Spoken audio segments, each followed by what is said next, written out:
What does it mean when you see a deferred interest offer? There's a critical distinction between a deferred interest offer and a 0% APR offer.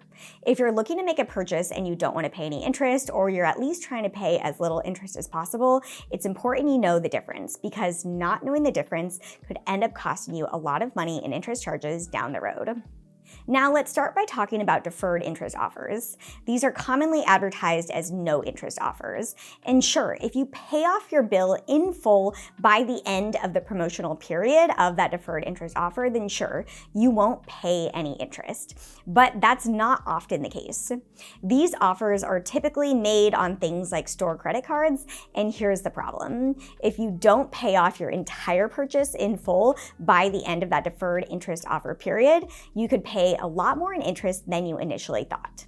With these cards, interest is silently being accrued in the background from the day that original purchase was made, and interest rates on these cards tend to be high. I'm talking about things like 20% or higher.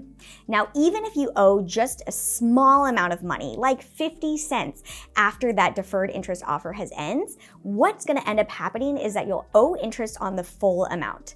If the full original amount was high because, let's say, you bought a couch or a TV or something else that was quite expensive, the amount of money you'll pay in interest is the amount of interest that is accrued on the initial entire purchase, not just the couple of dollars of debt that you have outstanding. In contrast to the deferred interest offer is a 0% APR offer, which tends to be far more consumer friendly. With 0% APR offers, you won't start accruing interest until the end of that 0% APR promotional period, which typically is about 3 or 6 months. Let's say that you purchased a couch. It was $1,000 and you've paid off almost all of it by the time that 0% APR period ends, but you still owe, let's say, $100 left. With a 0% APR offer, you would only start to then accrue interest on that remaining $100 balance. In contrast, with a deferred interest offer, even if you had $100 outstanding by the end of the promotional period, you would owe interest on that full $1,000, which, as you can imagine, can be quite a bit more.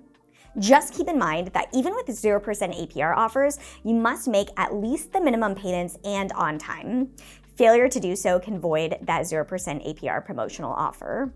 0% offers tend to be far more consumer friendly than deferred interest offers, but sometimes you don't have a choice. You might have already taken out that deferred interest offer and you're looking at what to do next. Or maybe it's the only offer that you're actually approved for. Sometimes you have an emergency expense, like you need to replace an urgent appliance, and you can only get approved for a deferred interest credit card.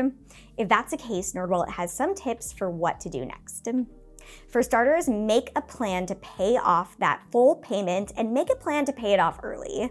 That way, if something happens and you miss a payment and you get off track, at least you'll still have paid off that amount in full by the time that deferred interest offer expires, so that way you don't get hit with interest charges.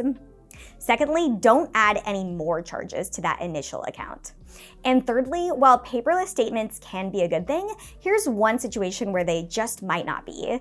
Getting that physical statement in the mail each month could be a good reminder to make sure that you're being accountable and paying off that purchase. If all else fails, another thing that you can consider is applying for a balance transfer offer.